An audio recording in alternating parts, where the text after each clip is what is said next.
Owning a share of stock means you're a legal part owner of a company, and as a part owner, you receive a portion of its profits. This concept is captured by a key financial metric known as earnings per share, or EPS.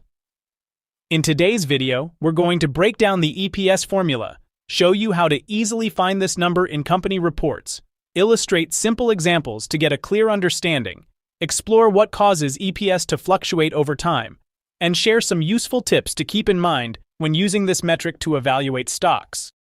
Hey there, this is Mavic Finance, where investing concepts are explained in a simple way.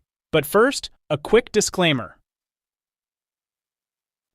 Let's start with the formula at the top: net income, which is the total profit the company earns after all expenses and taxes, minus the preferred dividends. And you may be wondering what the preferred dividends are. A preferred stock is a type of company ownership that gives you priority over common stockholders when it comes to receiving dividends. Preferred stockholders usually get a fixed dividend rate, meaning they know how much they'll earn. However, they don't have voting rights in the company, unlike common stockholders. So, if the company has preferred stock, these are the dividends paid to preferred shareholders. Since they get paid first, we subtract them from the net income because they're not available to common shareholders. All this stuff divided into the shares outstanding, which is the total number of common shares available in the market for that specific stock. Now that we know the formula, let's quickly show you how to find EPS on Yahoo Finance. You will type on the internet the name of the stock and Yahoo Finance. Then, over here, you will see the EPS. Keep in mind that this number may not always be up to date, especially when looking at smaller companies. Therefore, it's important to verify this data with other sources to ensure it's correct. Said that, let's say we have two companies in the tech sector, Company A and Company B, and we want to calculate and compare their EPS to evaluate which one is more profitable for shareholders. Company A. Its net income is $5 million. Preferred dividends are $200,000. It has 1 million shares outstanding. Company B. Its net income is $8 million. Preferred dividends are $300,000. 2 million shares outstanding. The formula for EPS for Company A is the net income minus the preferred dividends divided into the shares outstanding. So Company A has an EPS of $4.80. Now let's calculate the EPS for Company B using the same formula. And Company B has an EPS of $3.85. Company A has earned $4.80 for each of its 1 million shares after paying preferred dividends. Company B has earned $3.85 for each of its 2 million shares after paying preferred dividends. Even though Company B has a higher net income and more shares outstanding, Company A ends up with a higher EPS. This suggests that Company A is more efficient at generating profit per share of stock, which could make it more appealing to investors looking for value in terms of profitability. However, it's important to note that EPS alone is not enough to determine which company is truly more profitable or a better investment in the long term. To make a more informed decision, investors should also consider other metrics like revenue growth, debt levels, cash flow, the stability of the company's profits over time, and so on. While Company A may have a higher EPS, Company B has a larger overall profit, which could indicate stronger business performance in absolute terms. EPS can also be negative when a company reports a net loss, meaning its expenses exceed its revenue. Startups and growing companies may have negative EPS as they invest heavily before becoming profitable. A negative EPS shows financial struggles, but it doesn't always mean a company is a bad investment. Investors should analyze why it's negative and look at other factors like revenue growth, cash flow, and debt levels to get a clearer picture of the company's overall health. So what makes EPS go up or down all over the time?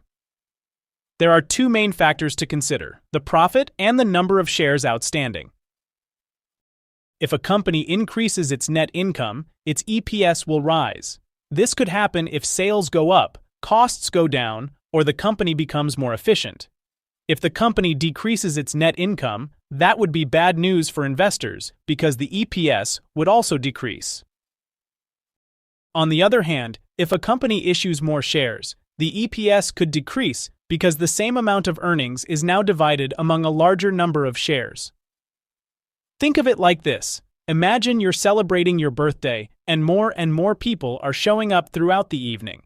When it's time to serve the cake, you'll need to cut it into more pieces so that everyone can have a slice. But with more pieces, each slice becomes smaller.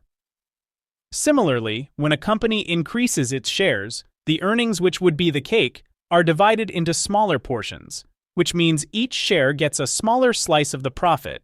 This is also called share dilution, and companies may choose to do this if they need quick access to capital. By issuing more shares, they can raise money quickly for various reasons, such as paying off debt or financing acquisitions. However, companies can also buy back their own shares, which reduces the number of shares outstanding and, consequently, increases earnings per share. It's like when almost no one at your birthday party wants a slice of cake, so the few who do get a bigger slice.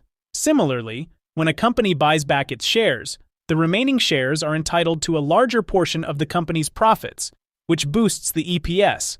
Some companies buy back shares to increase EPS and keep investors happy, as a higher EPS often makes the stock more attractive. EPS is also a key part of the price-to-earnings ratio, a popular valuation metric.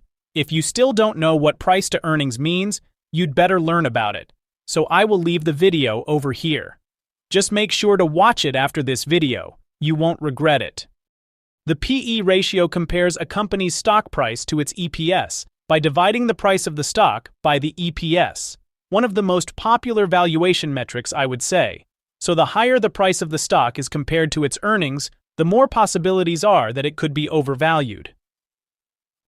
I think EPS explanation was clear, but finally, let's talk about the pros and cons of using this metric. Starting with the pros. EPS is simple to calculate and understand, provides a clear picture of a company's profitability per share, and can be used to compare companies in the same industry. Cons. It doesn't take into account company debt or future growth potential.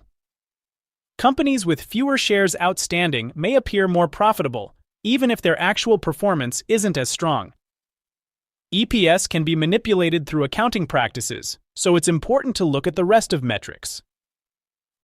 That's all for today. I hope this explanation was useful for you. If you have any questions, let me know in the comments below. I'll be answering them as soon as possible. Like and subscribe for more value investing series, and I will see you in the next video. Bye.